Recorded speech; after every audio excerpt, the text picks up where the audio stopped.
Well, hello and welcome to Brave New Teaching and welcome to our brand new venture into the YouTube. Hi, friend. Hello, Everybody, everyone. we are so excited to see you all in a new light, to reach a new audience, even who's here on YouTube. And those of you who are with us on the podcast as well, we're doing a little dual recording situation. And we could not be more pleased to be here and talk about. I know we've said before that like some things are our favorite. Our legit favorite thing to talk about is dystopia. Like, It's if we're true. being perfectly honest, we have two things that we really like to talk about. One is just our general like disarray and how we would probably set the world off of its axis if we were in the same zip We code would. living and teaching and working. That's number one. And number two is dystopia and all things dystopia and teaching it and reading it and watching it and all of the things. So we're happy that you're here with us for this little 3-part series about dystopia. I'm pumped. And I think these are the kind of conversations that I just wish I would have had Oh, yeah. someone to have these conversations with when I was younger, and not even necessarily younger, but when I was in the headspace that I needed to talk it out. Yeah. I didn't always have someone to talk it out with. Right. So we're hoping that by putting this out into the universe, you can at least like listen and talk to yourself slash kind of talk to us as you're Oh, brainstorming and thinking talk to through your next us. Are unit. you kidding? I talk to I podcasts. I talk to the TV. I talk to YouTube all the sure you time. do. That Yeah, tracks. of That course it tracks. Yeah. absolutely tracks. If you're new around here, welcome. I'm a little off my rocker, and so is Amanda, but aren't we all? It's a good time. Yeah, but we're excited today to talk about if you have been here for a minute, you know that we have done a few different series on dystopia and teaching dystopia. We have a whole workshop that is all about teaching dystopia. We are going to be having work sessions with our like work club, basically our teacher besties and happy hour. How to access all of that and all of the things that we're talking about will be in the show notes and in the description down below. So just make sure that you take a minute, scroll down, take a little look when you're done listening and watching to see all of that. And then, like, a ton of links to all of our other resources about many things that we've talked about. Today, though, we're going to talk about approaching dystopia with inquiry always and some new essential questions to try. The world has Yeah. changed since we last did like a very like big dystopia setup. Yeah. And so when Marie and I were chatting, we're like, I think this is time for a refresh. Not only has the world changed, but a lot of new books have come out. And so as part of this series, we want to explore essential questions, right? Like really setting up like those through lines with your unit, how you can get from part A to part B without totally losing your Hmm. way. We want to talk a little bit about kind of like the skill work and what you're going to be able to really hone in on in our next episode. And then we're going to round things out with a big old list of texts and ideas to, kind of pad or fuel that actual unit. So, first things first is going to be structure. And again, if you're new here, that might be a change for you, but we have found that the structure piece is critical to making this sustainable and like actually enjoying the books that you Yep. choose. And of course, if you've been here, like you know Yeah. what's up. So let's start with structure. Let's start with EQs, and these are new ones and not ones that we've done No, and before. by the end of this episode, you may very well have an entire dystopia unit, whether it's an all class novel or like book clubs or whatever, already formulating in your head. Like that's generally how this goes. We have a couple of ideas, but like you're just going to see us. Woo! This is how excited I am. I'm throwing things. We're just going to go off the cuff. So I feel like I'm Yeah, ready and I'm excited to chat about some new essential questions. Are you ready, my friend? let's All do it. right. I'm Cue ready. the music. You're listening to Brave New Teaching, and we are so much more than a podcast. We give teachers the inspiration, support, and tools to challenge the status quo. I'm Amanda, and I'm a former English teacher from Illinois. And I'm Marie, and I'm a high school teacher from Southern California. Join us after the show and happy hour to extend your BNT experience with instant access to our resources, workshops, and courses. Visit shop.bravenewteaching.com/happy hour to join us today. We're so glad you're here. Enjoy the show.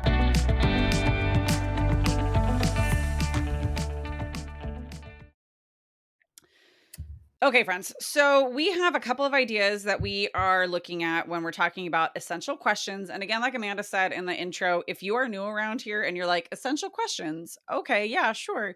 We might be talking about them a little bit differently than you are quite prepared for. So I want you to go to the show notes. I want you to go to bravenewteaching.com and find our playlist on inquiry and essential questions and kind of pick and choose your way through to see what it is that we're talking about, because it'll provide a whole heck of a lot of context for you. And we're not going to do that right now. We're just going to jump right in.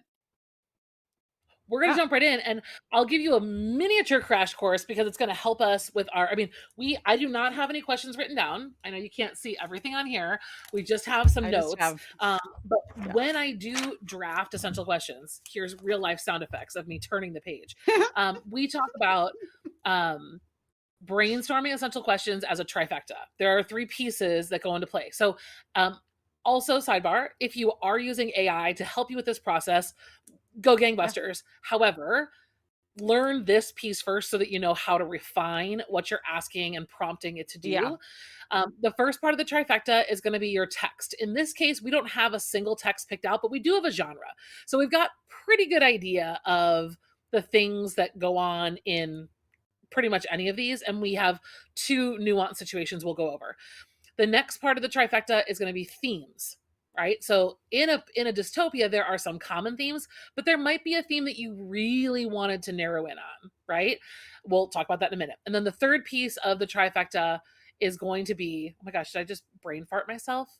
What did I say? I just You said said text, text, theme, themes, oh, skills. skills. I was like, yeah, Skills. you've got this.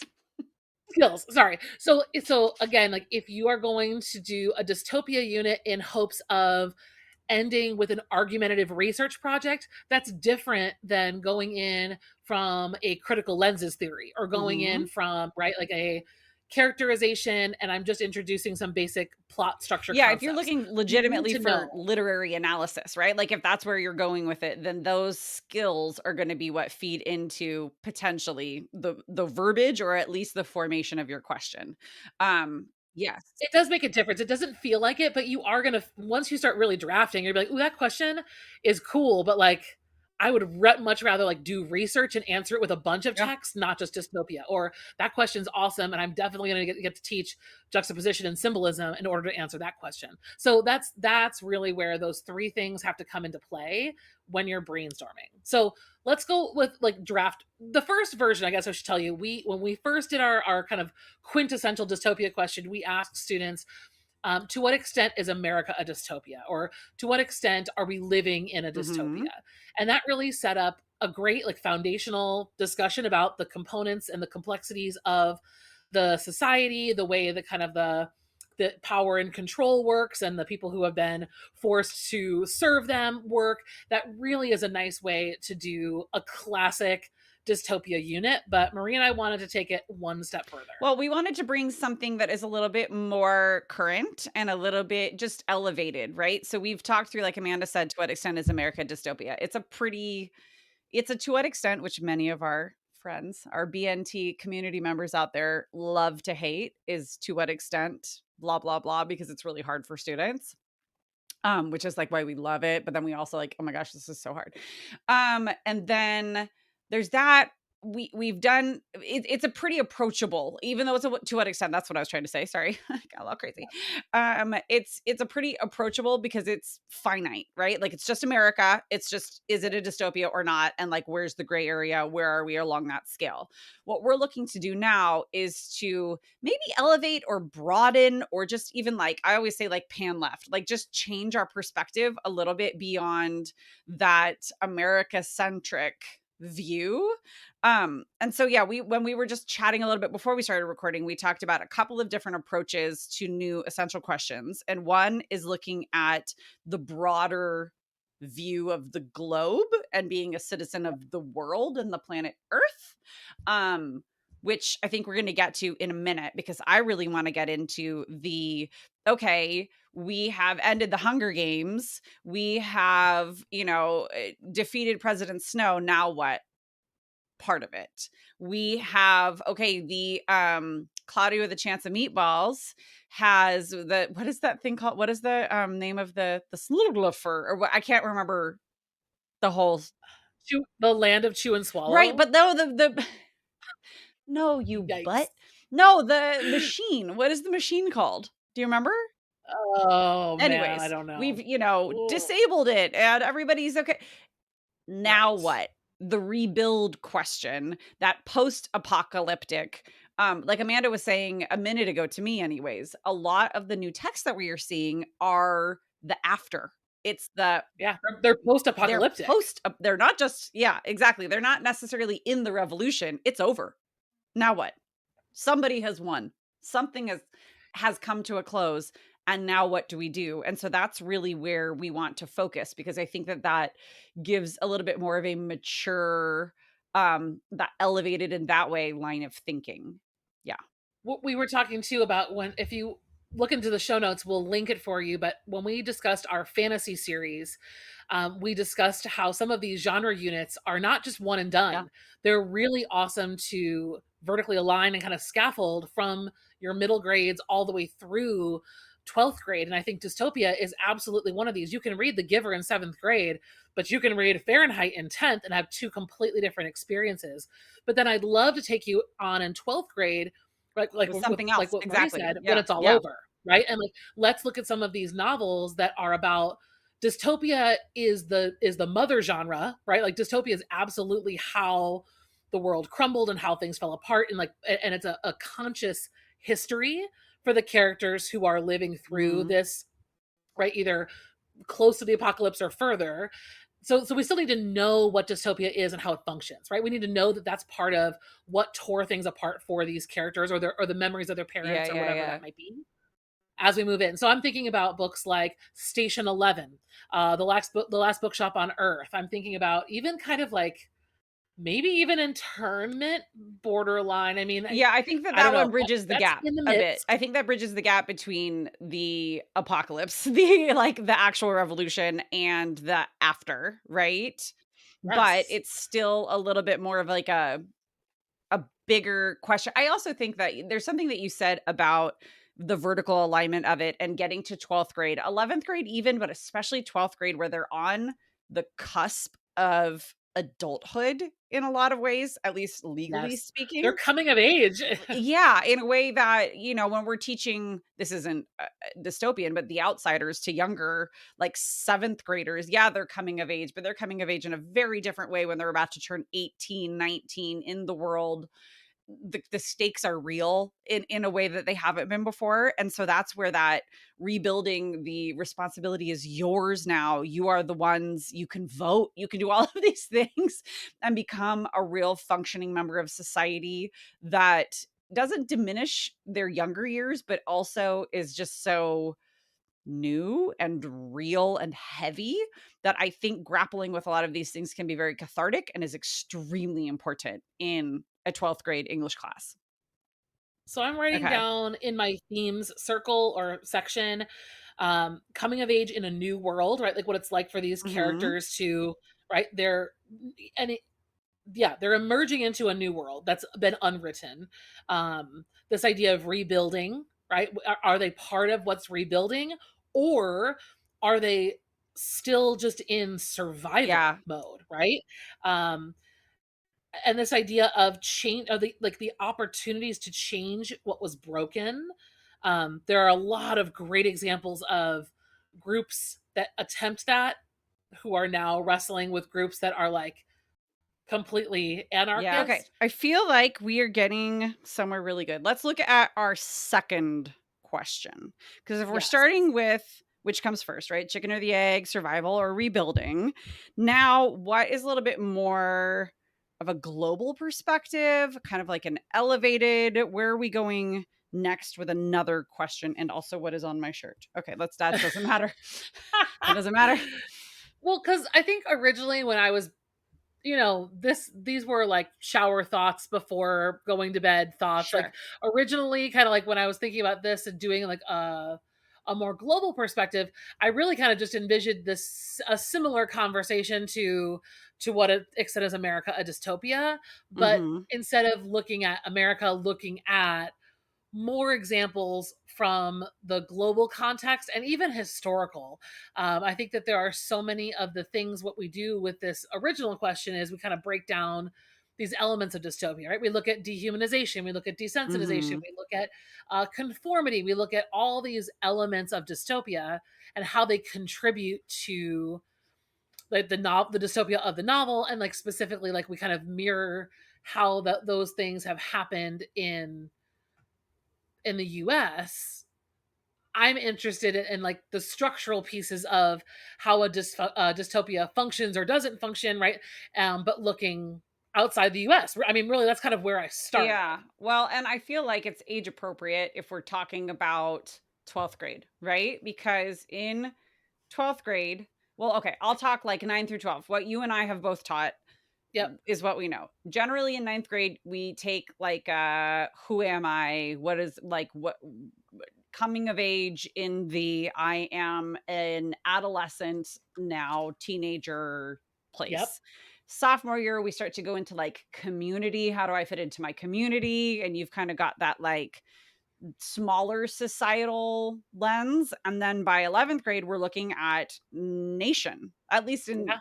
American literature, which is generally what a lot of 11th grade English classes are. They're looking at what is my place in this nation? How do we define being an American? So it only makes sense then to go one layer out 100%. of the ogre onion to global, to world citizen, right? Like, so rather than looking at it at a very localized perspective, it's more of the like what the greater humanity kind of a situation looks like. I feel like there's a difference too between looking at asking students to make a choice versus decisions. Like choices are something that I would ask like when I had toddlers, do you want cheese or graham cracker, right? Like they're Yes. finite versus Yes. make a decision about what you want to do is something that I am coaching a lot of 11th and 12th graders through as they are deciding what to do with their post high school life. So I wonder where that mixes in. I don't know. Yes. I think I'm so while you're talking, I'm also thinking about like with 12th grade, I think this is a great age to how do I want to say this? To talk about these components of dystopia objectively, not right. Like I feel like Right. when they are younger, there's so much more like uh reaction to like Sure. to dehumanization, for example, right? Like Sure. the kids like, oh yeah, like it's so sad when you watch the Sarah McLachlan videos and the poor dogs are not getting adopted, right? Like, first of all, that's not dehumanization, but it's like I right, they know. kind of they want these like visceral reactions, whereas Right. we can more objectively say in a dystopian government, which is fictional, we can keep that there. You keep that layer of protection in many different ways. In right in this system, Yeah. here are how these things operate, period, right? These are tools This is of a how they are regime written. Yeah. in order to create an effect that results in this. It's a genre. These are tools of the genre, tools of the system within the genre.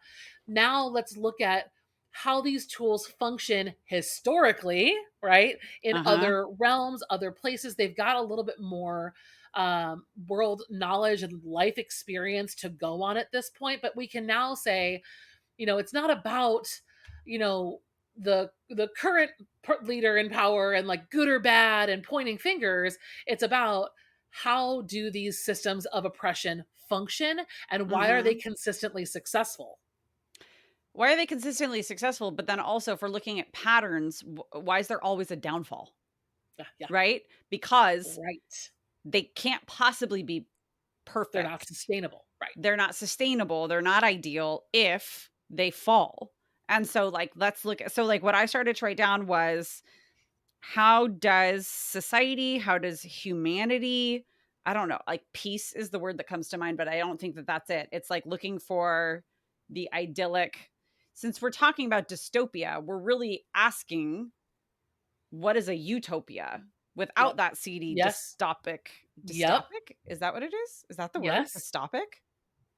Dystopic. Dystopic? Sure. Dystopian-esque? Dystopian-esque. Ooh, even better. Narnar gross nasty. Okay, keep going with this utopia Anyways, thought. You're sorry. somewhere Okay, I'm that's back. I'm actually sorry. useful. Hold on. Okay, I'm Stay back. there. Stay Um, there. like, what is an actual perfect world? Yeah. Like, what does that actually look like, taking into account? Because what it does actually is it builds on the idea of the collective or the individual, right? And it Yep, it looks sure does. at the big picture.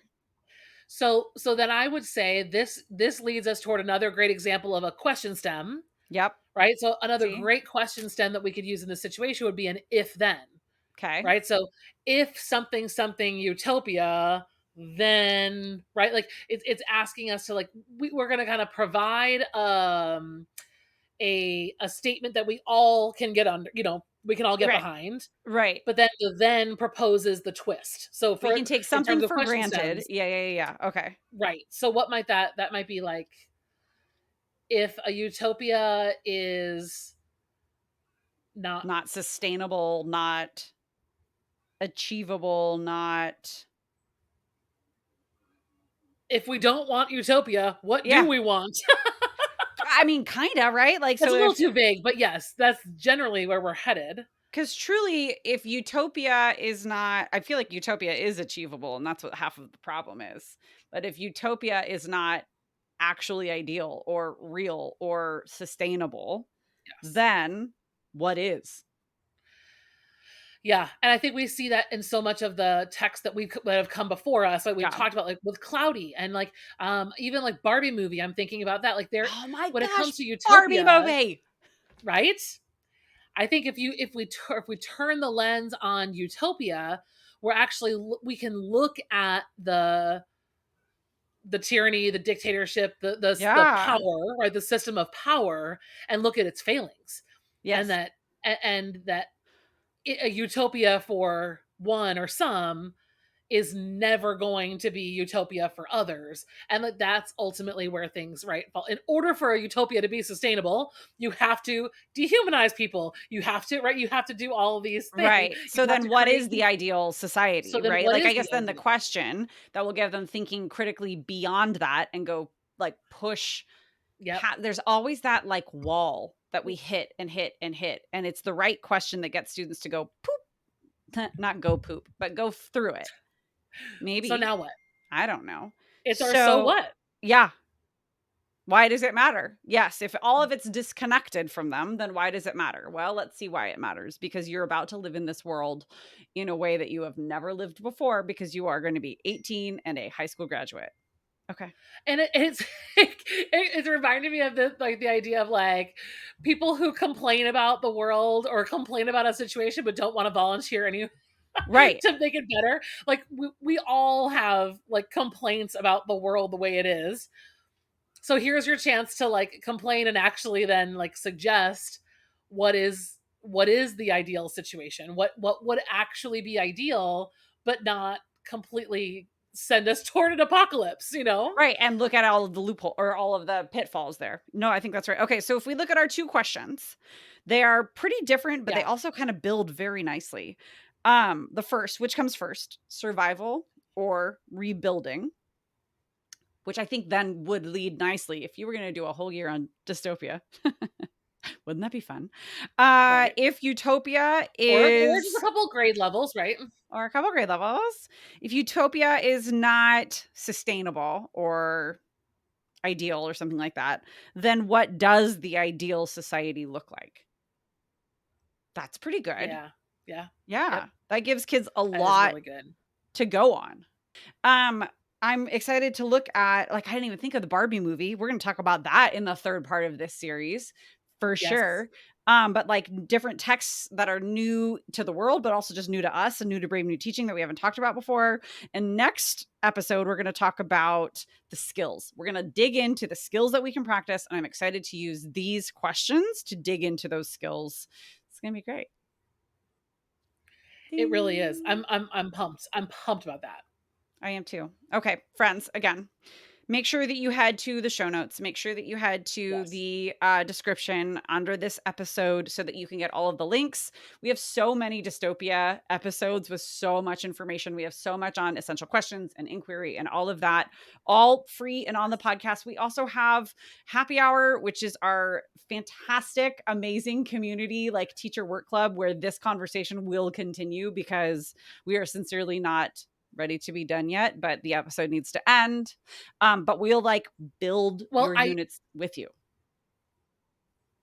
and I Yeah. that reminds me, Maria, that I want to talk to happy hour people about where AI fits in these two Yes. questions and Oh, talking about yes. like the future of artificial intelligence when I mean, there are so many like this is again like a big update since the last time we've done dystopia. The It is. world of AI has shifted drastically, and I'm sure it's only going to keep outpacing us. So let's make Yeah. sure to remind our happy hour teachers to talk about that.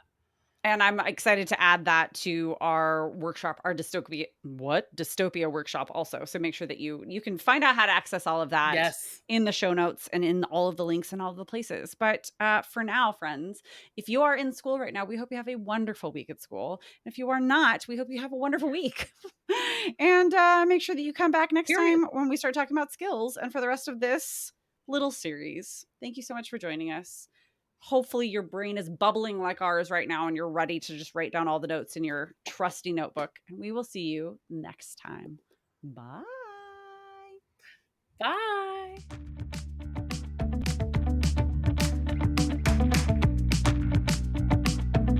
Thanks again for listening to Brave New Teaching. We'd love to keep the conversation going over on Instagram. And while you're there, check out the links in our bio for the most up-to-date events going on in Happy Hour and the Brave New Teaching community. Thanks for being here and have a great week at school.